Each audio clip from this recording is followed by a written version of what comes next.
Expand your vocabulary with our core 2,000 words ebook. It's free and packed with essential expressions that you'll use on a daily basis. Start building your vocabulary today. Click the link in the description below to download your free Russian ebook before it's gone. Hi guys, it's me, Katyusha. Всем привет! Welcome to RussianPod101.com. If you're new or not new, I still welcome you. Добро пожаловать! Today our topic is 5 most popular Russian bands. Let's check it out. Тату. Тату были очень популярны и за пределами России. Слышал о них? Tattoo was very popular abroad. Have you heard of them? You should definitely check one of their songs like Я сошла с ума, like I got crazy, yeah. They're quite cute. Try singing that. Серебро. Серебро представляли Россию на Евровидении в 2007 году. Серебро represented Russia in 2007 Eurovision Song Contest. B2. B2. B2 – это рок-группа, очень популярная в России, но не думаю, что многие знают их за границей. B2 is a rock band that is very popular in Russia. Ночные снайперы. Night Snipers. Ночные снайперы в некоторых песнях использовали стихи Бродского, Ахматовой, Лорки.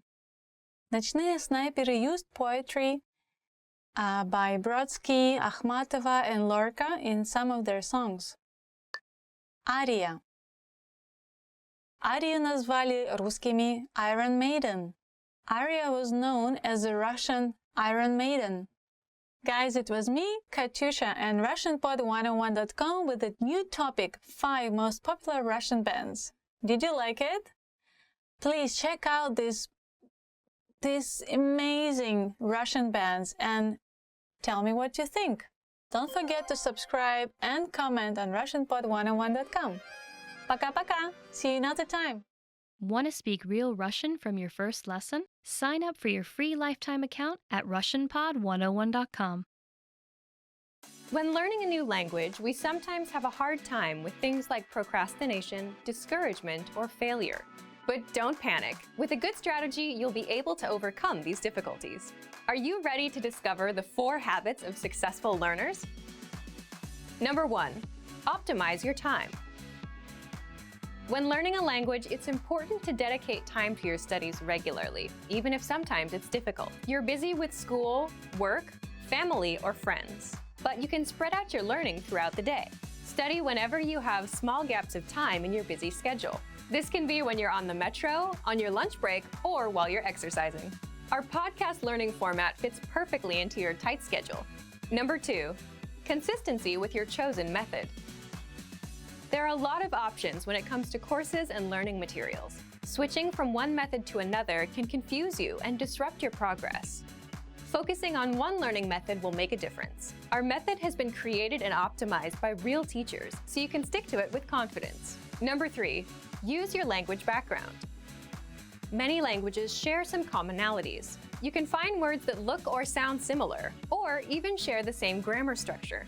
A little bit of language background will give you an edge while learning. Number 4, study continuously. People are excited when they start learning a new language. The enthusiasm usually lasts until the first roadblock. This can lead to discouragement and procrastination. But don't burn yourself out. Learning a language is a marathon, not a sprint. Don't try to learn it all at once. Break things down into more digestible chunks. Learning step by step might feel slow, but it's an efficient way to learn a language. With patience, motivation, and good resources, you'll master the language. Remember, you can't learn a language overnight, but with motivation and these daily lessons, you'll be on the road to fluency.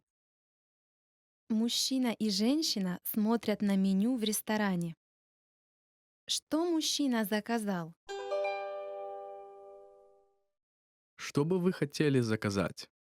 Эта пицца выглядит аппетитно. Я возьму ее. Я ел пиццу вчера, так что...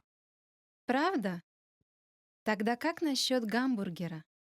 Звучит неплохо. Я закажу его. Что мужчина заказал?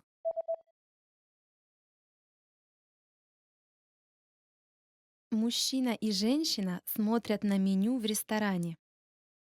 Что мужчина заказал? Что бы вы хотели заказать? Эта пицца выглядит аппетитно. Я возьму ее. Я ел пиццу вчера, так что Правда? Тогда как насчет гамбургера? звучит неплохо. Я закажу его. Мальчик читает свой дневник. Что мальчик сделал в первую очередь в этот день? Сегодня была очень хорошая погода. После обеда я пошел в бассейн, а вечером я пошел смотреть кино. Кроме того, я учился утром. Это был очень хороший день. Что мальчик сделал в первую очередь в этот день?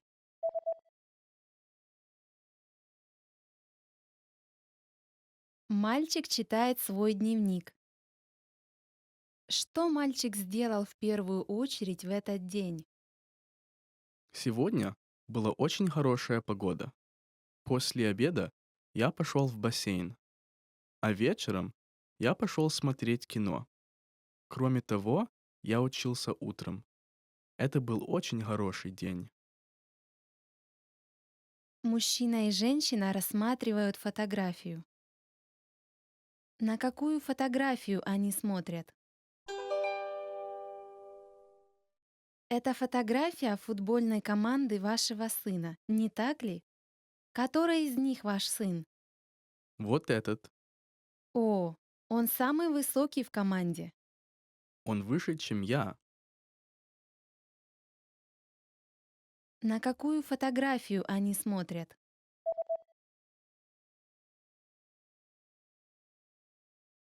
Мужчина и женщина рассматривают фотографию.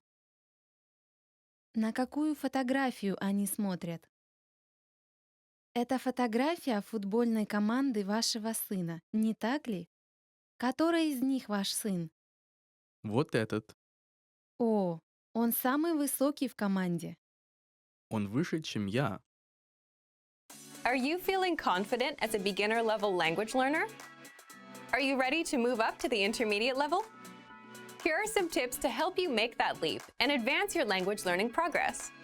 Tip number 1, determine your skill level. It's important to look across your skills in the major language competencies: listening, speaking, writing, and reading. By taking our level assessment test, you can review your skills in each competency and see your strengths and weaknesses. Keep in mind it's normal to be better in some skills than others. Premium Plus users can take our level assessment test and get personalized recommendations and learning pathways based on your results. Once you've figured out which skills need work, it's time to take action. No matter which of your language skills need to be improved, make sure you choose a method that's both effective and fun to help maintain your regular learning routine. Tip number 2, listening. The most effective way to build your listening comprehension is by building a strong vocabulary. The more vocab you master, the easier it will be to understand the context and details of the conversation. Songs in the target language are a key listening tool that will teach you common, everyday vocabulary. By learning and memorizing the lyrics, you're building up your vocabulary. If you really want your listening skills to take off, listen to our podcasts. We have hundreds of hours of audio lessons for you to listen to. Before you know it, you'll be able to understand shows and movies. Tip number 3, speaking. Add speaking elements to your language routine. Try shadowing podcasts, repeating along while you listen. Match the native speaker's pronunciation and intonation. This is a fantastic way to improve your fluency and accuracy. You can also find a partner for conversation exchange. A partner can help correct your mistakes and teach you more natural ways to phrase your ideas. Tip number 4, writing. An easy way to start writing more often is by keeping a one-sentence journal. Write one sentence in a journal every day. It doesn't take a lot of time and is a great habit for beginners to build a routine. You have to be consistent to make improvements. Ask native speakers to correct your writing to improve even faster. You can submit sentences and phrases to your teacher using Premium Plus. Tip number 5, reading. Reading is a skill you can improve by yourself. There's no need to rush. It doesn't matter if you read 1 or 100 pages at a time. What matters is that you understand what you read. Write down new words as you read them to practice later. If there's an audio version, read along with the narrator. It'll help you read at a slightly faster speed than normal. You can use the audio that comes with each of our lessons. Bonus tip, never give up. Where do your language skills currently stand? Where do you want them to be? How do you get there? Whatever your goal is, make it clear and part of your life. You'll reach it if you stay focused and positive. And if you really want your skills to take off, make use of our tools and resources. They're designed to help you get to the next level in the fastest, easiest, and most fun way. Женщина спрашивает кое-что у продавца в книжном магазине. Какую книгу хочет посмотреть женщина? Извините, могу я взглянуть на книгу вон на той полке? Которую книгу вы хотите посмотреть? Книгу о машинах. Подождите, пожалуйста. Вот эту? Верно. Вот, пожалуйста. Какую книгу хочет посмотреть женщина?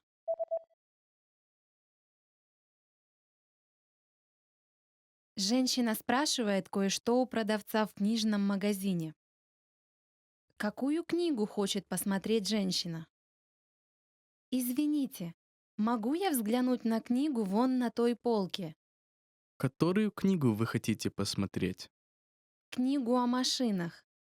Подождите, пожалуйста. Вот эту? Верно. Вот, пожалуйста. Мужчина разговаривает с клиникой по телефону. До какого времени мужчина должен прийти туда? Здравствуйте. Чем я могу вам помочь? До скольки вы сегодня работаете? До 6 часов. Но, пожалуйста, придите до 5:30. Хорошо. До какого времени мужчина должен прийти туда?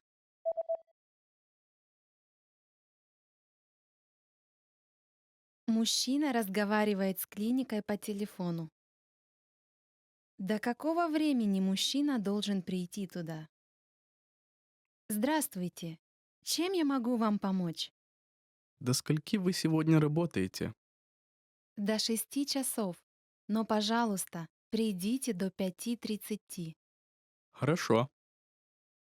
In the last lesson, we learned how to express gratitude with спасибо. In this lesson, we'll learn some of the most common greetings you'll use in Russian. Готовы?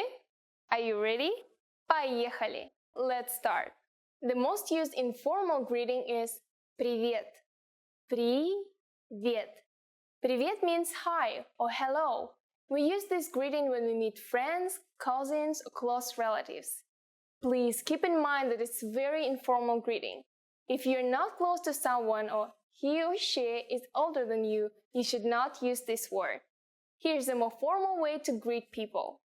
Здравствуйте. Здравствуйте. This is a very formal greeting that can be used any time of day. As a variation, здравствуй can also be used. This is still a little casual, but much more formal than привет. Здравствуйте is actually a variation of здраво желаю, meaning I wish you health. So здравствуйте literally means I wish you to be healthy. Здравствуй.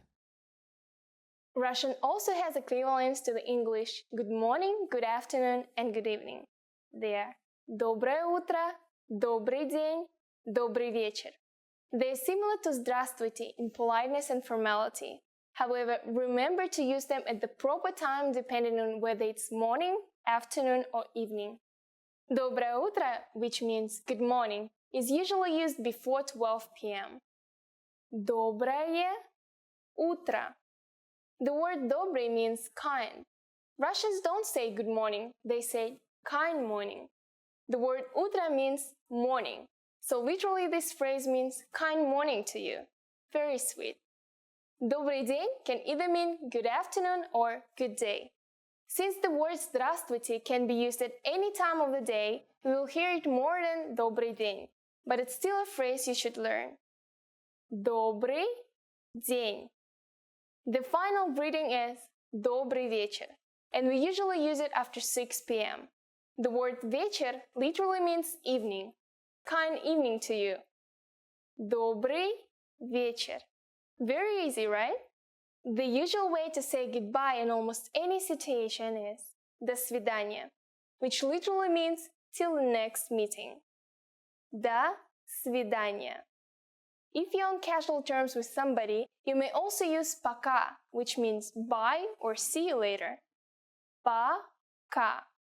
The phrase you use when leaving someone in the evening or just before bed is спокойной ночи. This phrase works both for formal and informal situations. Спокойной ночи. You can now greet people in many different ways in Russia. Congratulations! Now it's time for Svetlana's tips. As I mentioned in our first lesson, Russians commonly greet each other by shaking hands or slightly nodding the head.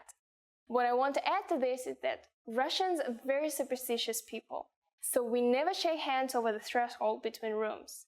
It's considered to be unlucky, so always go into the room first before shaking hands. Women usually kiss each other on the cheek 3 times, starting with the left cheek. Men hug and pat each other's backs. In the last lesson, we learned how to introduce ourselves in Russian. Today we are going to learn how to use good manners as we thank people. Готовы? Are you ready? Поехали! Then let's start. There are several ways to thank people. Let's start with the most common phrase спасибо. Спасибо. Спасибо means thank you. To say thank you very much, you just need to add большое. Большое спасибо. Большое спасибо. Большое means big. In context, большое спасибо literally means big thanks. So when someone thanks you, how should you answer? There are several ways to respond to this phrase. One which is fairly close in translation to the English phrase "you're welcome" is пожалуйста. It's very common in Russia, but we also use another phrase quite often, не за что, which means not at all. The word пожалуйста means something like please in English. Пожалуйста. In English, it sounds a little bit strange to say please when somebody thanks you, right? But by using this word, you're indicating that you are pleased to be helpful. Не за что means more or less the same thing as пожалуйста, but offers a little more courtesy. Say не за что. Не за что. One which is fairly close in translation to the English phrase "you're welcome" is пожалуйста. It's very common in Russia, but we also use another phrase quite often, не за что, which means not at all. Now it's time for Svetlana's tips.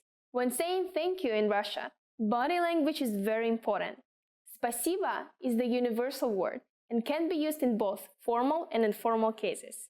You can make it sound more formal just by changing your intonation, like this.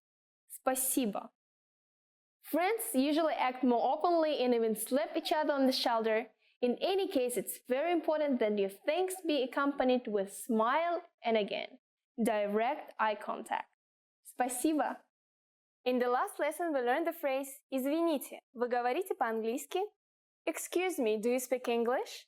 We mentioned the word «извините», which means excuse me in Russian.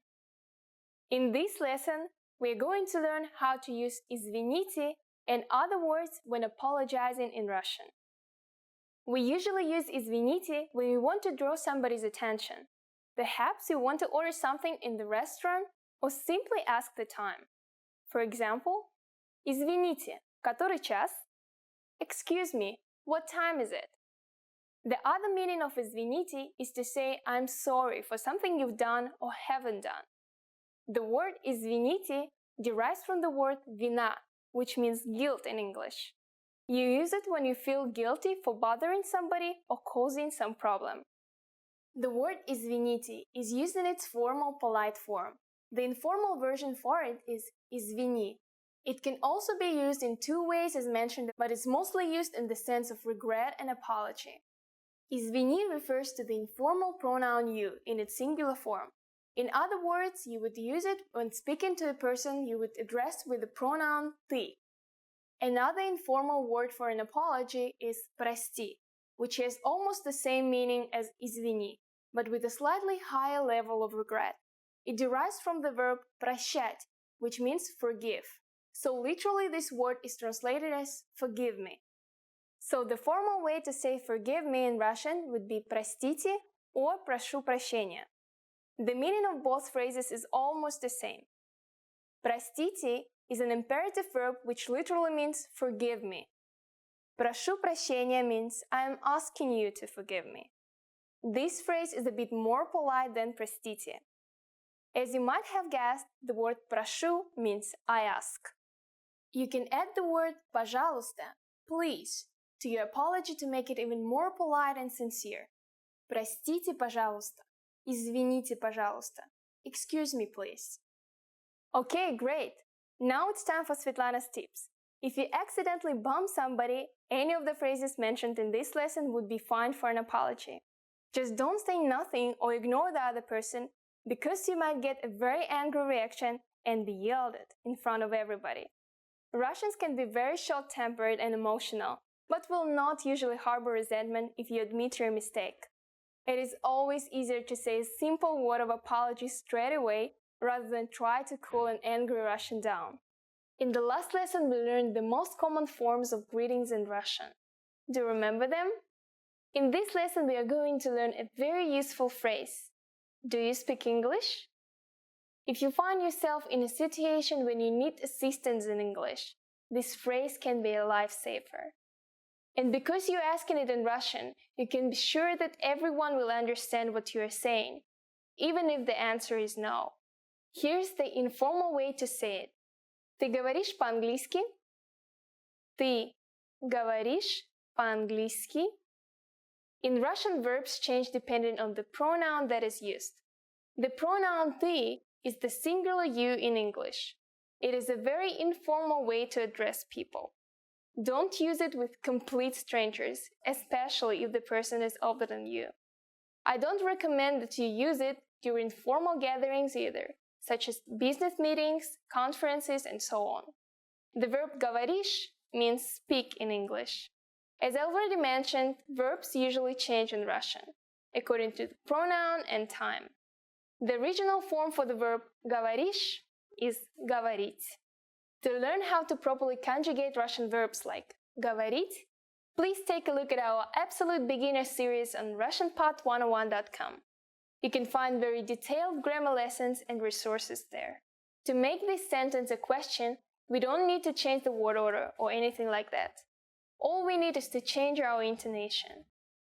You speak English is Ты говоришь по-английски. But do you speak English is Ты говоришь по-английски? A more polite way to ask this question in Russian is to use the pronoun вы, which is translated in English as the plural you. Remember, as we change the pronoun, we also need to conjugate the verb to match it. Говорить is conjugated to говорите. So the whole phrase in Russian will be Вы говорите по-английски? Вы говорите по-английски? The phrase по-английски stays the same. And you probably have already understood the meaning, right? It means in English. Very easy. By adding извините, excuse me, you make the sentence even more polite. Извините, вы говорите по-английски? Извините, вы говорите по-английски? The responses you might receive could be one of these three. Да, yes. Да. Немного, a little. Немного. Нет, no. Нет. The full version for the negative sentence will be Нет, я не говорю по-английски. Since this is a negation, we need to add the particle не before the verb говорю. Notice also that the verb говорите changed. It changed to говорю because we used the pronoun I here. Я in Russian. Thus the phrase I do not speak English is Я не говорю по-английски. Now it's time for Svetlana's tips. For those of you who are not native English speakers, don't worry. You can of course use this question with any language you need. Many other European and Asian languages are also popular in Russia. So maybe you will get lucky. Just substitute по-английски with по-немецки for German, по-испански for Spanish, по-китайски for Chinese, по-японски for Japanese. Great! In this lesson we mentioned the expression извините. But did you know that this can also be used as an apology? In the next lesson we'll learn this and other ways to apologize in Russian. It's never too late to show your good manners towards Russian people. Hi, I'm Svetlana. Nice to meet you. In this series, we're going to learn basic Russian expressions. It's super easy and it takes only 3 minutes. In this lesson, you are going to learn how to introduce yourself in Russian. There are a few ways to do so, depending on how formal you want to be.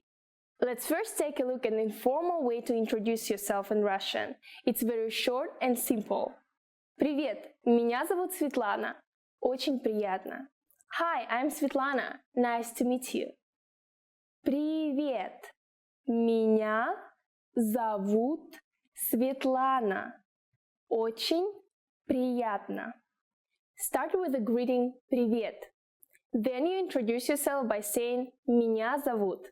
And then your name «Меня зовут Светлана». Finally say «Nice to meet you». The simplified and very casual phrase for it is «Очень приятно». The whole phrase will be «Привет, меня зовут Светлана. Очень приятно». Now let's take a look at more formal version for greeting and self-introduction. It's a bit longer than the previous one. You ready? Here we go. Здравствуйте, меня зовут Светлана. Приятно познакомиться. Hello, my name is Svetlana. It's a pleasure to meet you. Здравствуйте, меня зовут Светлана. Приятно познакомиться. What has changed from the previous introduction? Let's take a closer look at these together. First, we changed the greeting word «привет» to «здравствуйте». It's very formal and official greeting which can be used any time of the day. Morning, afternoon, evening, or even at night. Luckily, the phrase you use to introduce your name stays the same.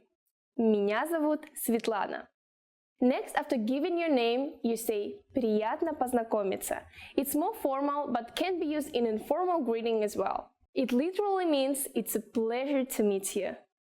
Once more, the formal way to introduce yourself is «Здравствуйте, меня зовут Светлана. Приятно познакомиться».